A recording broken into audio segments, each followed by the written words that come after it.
La vie nous déracine. Elle est pure mouvance qui impose de nouvelles alliances. On peut alors se raidir ou s'ouvrir, partir ou consentir, mourir ou bénir. Pourquoi l'un, pourquoi l'autre ? L'énigme reste indéchiffrable, mais la voie est là qui persévère à nous délivrer. Quelqu'un parle et parlera encore jusqu'à ce que gagne l'aurore.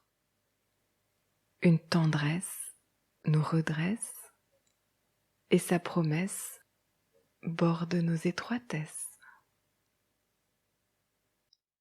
Nous sommes heureux de vous proposer ce nouveau temps méditatif, le dernier de ces vacances d'été, et puis, Dieu voulant, il y en aura encore, de nouveau. C'est précisément ce fil que nous voulons tirer aujourd'hui, les encore, les de nouveau, qui nous sont offerts par la vie, par la grâce de Dieu qui se souvient de sa miséricorde, comme le chante Marie dans le Magnificat. C'est ce verset de l'Évangile selon Luc qui sera le fil rouge des respirations musicales avec 3 pièces de Johann Sebastian Bach.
Au sujet du serviteur du Seigneur, le prophète Ésaïe proclame : Il ne brisera pas le roseau froissé, il n'éteindra pas la mèche qui fume encore. L'évangéliste Marc rapporte ce récit de guérison. On amena à Jésus un homme qui était sourd-muet, et on le supplia de poser la main sur lui. Il l'emmena à l'écart de la foule, lui mit les doigts dans les oreilles, cracha et lui toucha la langue avec sa salive. Il leva les yeux au ciel, soupira et dit « Ephata », ce qui signifie « Ouvre-toi ». Aussitôt ses oreilles s'ouvrirent, sa langue se délia et il se mit à parler normalement.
il ne brisera pas le roseau froissé, il n'éteindra pas la mèche qui fume encore.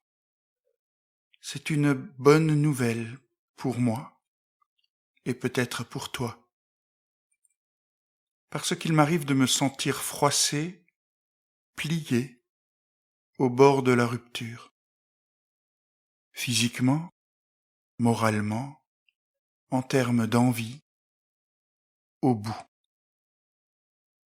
Et cette parole me rejoint pour me dire que la vie est plus grande que ma perception de mes limites.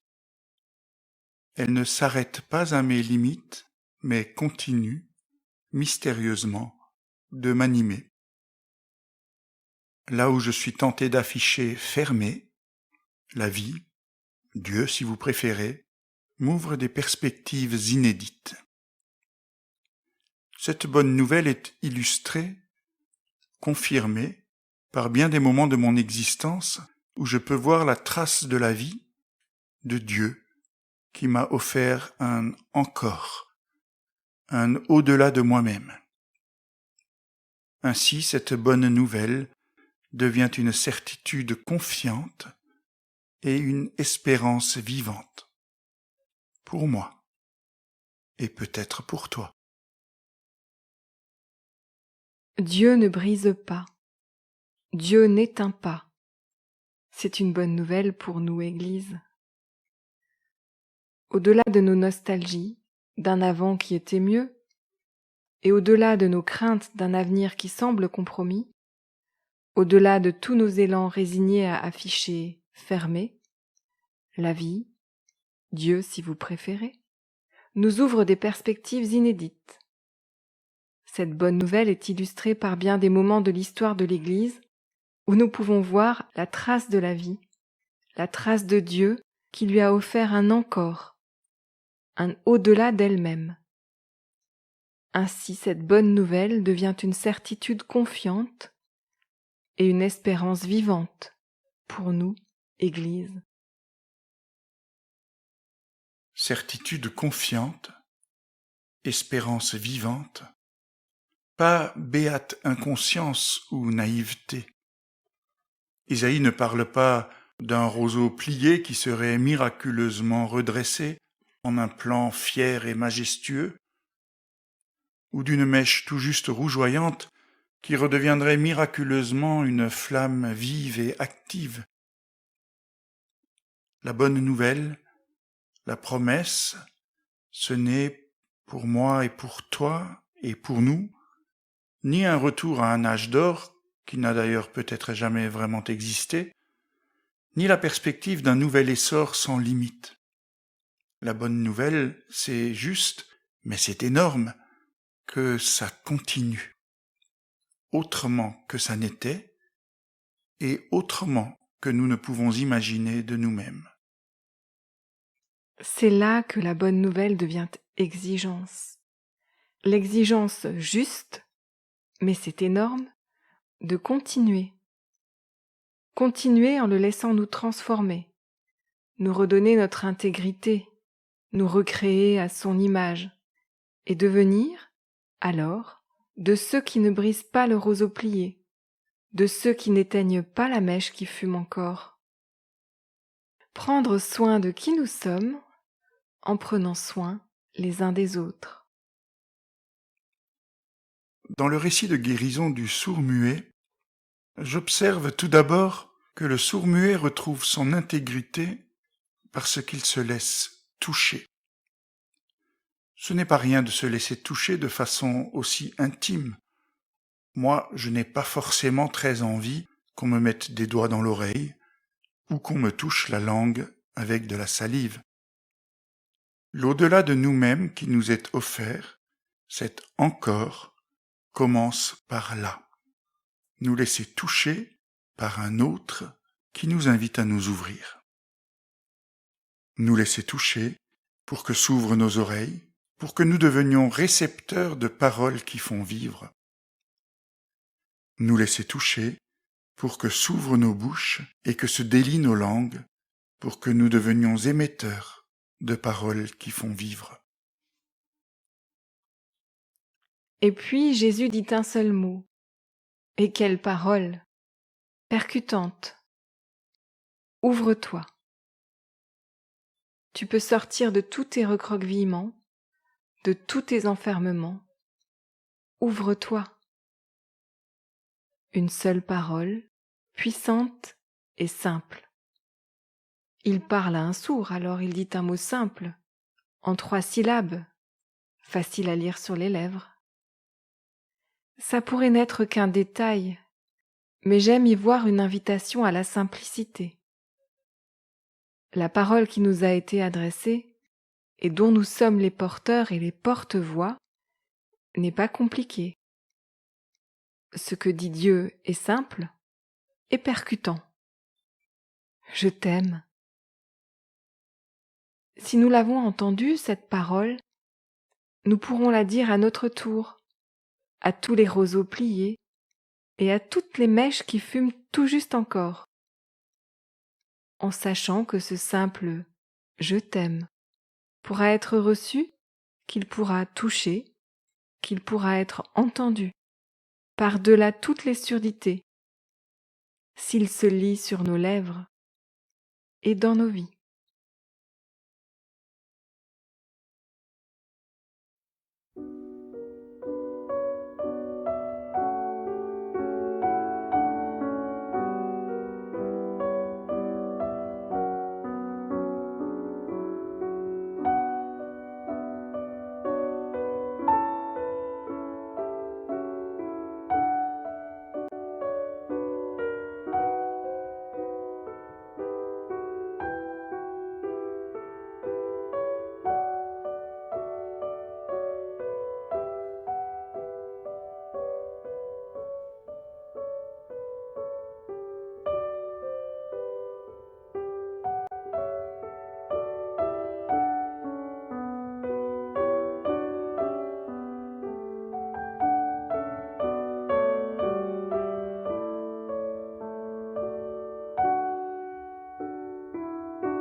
En ce temps de sécheresse où nous avons soif de dialogue, ô Dieu, offre-nous de rêver que tu viens nous combler d'un cœur qui écoute.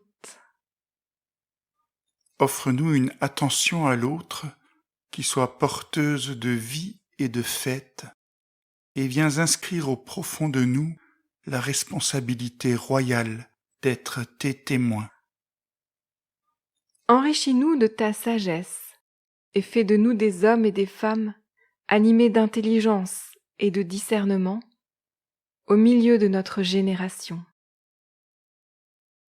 Exauce-nous, Seigneur.